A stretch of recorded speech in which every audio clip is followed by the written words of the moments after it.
ಆಡಳಿತದ ಕಡೆ ಲಕ್ಷ್ಯ ಇಲ್ಲ. ಡಿ ಕೆ ಶಿವಕುಮಾರ್ ಅವರು ಮುಖ್ಯಮಂತ್ರಿ ಆಗಬೇಕು ಅಂತೇಳಿ ಹೋರಾಟ ಮಾಡ್ತಾ ಇದ್ದಾರೆ. ಸಿದ್ದರಾಮಯ್ಯನವರು ಮುಂದುವರಿಬೇಕು ಅಂತ ಅವರು ಹೋರಾಟ ಮಾಡ್ತಾ ಇದ್ದಾರೆ. ದಲಿತರು ಇದರ ಮಧ್ಯದಾಗ ಹಣಿಕೆ ಹಾಕಿ ನಮಗೇನಾದರೂ ಅವಕಾಶ ಸಿಗ್ತದೇನೋ ಅಂತ ನೋಡ್ತಾ ಇದ್ದಾರೆ. ಹೀಗಾಗಿ ಆಡಳಿತ ಸಂಪೂರ್ಣವಾಗಿ ಈ ಕಡೆ ಜಾಗ ಇಲ್ಲ. ರಾಜ್ಯದಲ್ಲಿ ಭ್ರಷ್ಟಾಚಾರ ಮಿತಿಮೀರಿದೆ. ಅಧಿಕಾರಿಗಳಿಗೆ ಭ್ರಷ್ಟಾಚಾರ ಮಾಡಿ ಹಣ ಕೊಡುವತ್ತು ಒತ್ತಡ ಹಾಕಿದ್ದಕ್ಕಾಗಿ ಕೆಲವು ಅಧಿಕಾರಿಗಳು ಆತ್ಮಹತ್ಯೆ ಮಾಡಿಕೊಂಡಿದ್ದಾರೆ.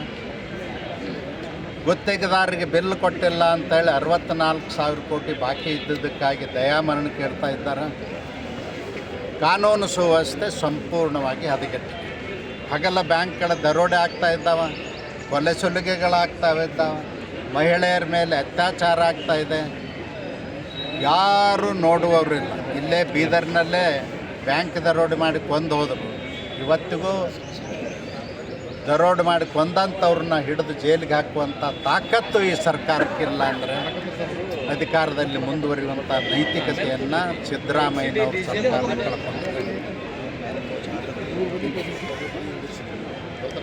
ಕಳೆದ ವರ್ಷ 3,70,000 ಕೋಟಿ ಬಜೆಟನ್ನು ಕೊಟ್ಟಿವಂತ ಹೇಳಿ ಇದುವರೆಗೂ ಸಂಗ್ರಹ ಆಗಿರ್ತಕ್ಕಂಥ ಹಣ 1,72,000 ಕೋಟಿ. ಹಬ್ಬ ಅಂದ್ರೆ ಮಾರ್ಚ್ ಮತ್ತು ಫೆಬ್ರವರಿ ಇನ್ನೊಂದು 50,000 20 ಆಗ್ತದೆ.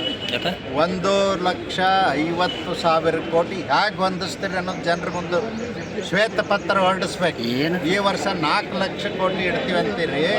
4 ಲಕ್ಷ ಕೋಟಿಗೆ ಬಜೆಟ್ಟಿಗೆ ಹಣ ಎಲ್ಲಿ ತರ್ತೀರಿ? ಸೋರ್ಸ್ ಏನದ ಹೇಳಬೇಕು. ಅದನ್ನು ಹೇಳ್ದೇ ಬರೀ ಬಂಡತನದಿಂದ ನಾವು ಬಜೆಟ್ ಮಂಡಿಸಿದ್ದೀನಿ, ದೊಡ್ಡ ಬಜೆಟ್ ಮಂಡಿಸಿದ್ದೀನಿ, SC STಗೆ ಅಷ್ಟು ಕೊಟ್ಟಿನಿ ಇಷ್ಟು ಕೊಟ್ಟಿನಿ ಅಂತಾರೆ. SC STಗೆ ಈ ವರ್ಷ ಟೋಟಲಿ ಖರ್ಚಾದದ್ದು 22%. ನಿಗಮಗಳಿದ್ದಾವೆ. ಅಂಬೇಡ್ಕರ್ ನಿಗಮ, ವಾಲ್ಮೀಕಿ ನಿಗಮ, ಬಂಜಾರ ನಿಗಮ, ಆದಿಜಾಂಬವ್ ನಿಗಮ, ಇಂಥ ಅನೇಕ ನಿಗಮಗಳಿದ್ದಾವೆ. ಎಲ್ಲ ನಿಗಮಗಳಿಗೆ ಕೂಡಿ 3,380 ಕೋಟಿ ಕೊಟ್ಟಿದ್ದಾರೆ. 3,380 ಕೋಟಿ ಒಳಗೆ ಅವ್ರು ಬಿಡುಗಡೆ ಮಾಡಿದ್ದು ಕೇವಲ 80 ಕೋಟಿ ಬಿಡುಗಡೆ ಮಾಡಿದ್ದಾರೆ. ಎಲ್ಲ ಯೋಜನೆಗಳು ನಿಂತು ಹೋಗಿದ್ದಾವೆ. ಇವತ್ತು ಗಂಗಾ ಕಲ್ಯಾಣ ಇಲ್ಲ, ಭೂ ಒಡೆತನ ಯೋಜನೆ ಇಲ್ಲ, ನೇರ ಸಾಲ ಇಲ್ಲ, ಯಾವುದೂ ಇಲ್ಲ. ದಲಿತರಿಗೆ ಮಾಡಿದಷ್ಟು ಅನ್ಯಾಯ ಸಿದ್ದರಾಮಯ್ಯನವ್ರ ಸರ್ಕಾರ, ಹಿಂದೆ ಯಾವ ಸರ್ಕಾರವೂ ಕೂಡ ಸಿದ್ದರಾಮಯ್ಯನವ್ರು ಮಾಡಿದಷ್ಟು ಅನ್ಯಾಯವನ್ನು ಮಾಡಿಲ್ಲ. ಅದಕ್ಕಾಗಿ ನಾವು ಒತ್ತಾಯ ಮಾಡ್ತೀವಿ, ಕೂಡಲೇ ಈ ವರ್ಷ 7ನೇ ತಾರೀಕಿಗೆ ಏನು ಬಜೆಟ್ ಮಂಡನೆ ಮಾಡ್ತೀವಿ, ಆ 7ನೇ ತಾರೀಕಿನ ಬಜೆಟ್ನಲ್ಲಿ 85,000 ಕೋಟಿ ಇಡಬೇಕು.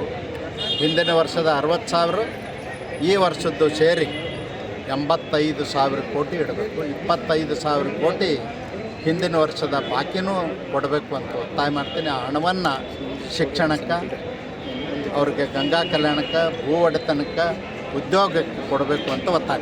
ದಲಿತ ಸಿಎಂ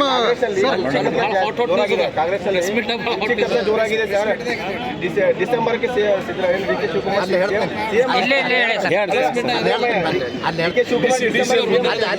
ಹೇಳ್ತೀನಿ.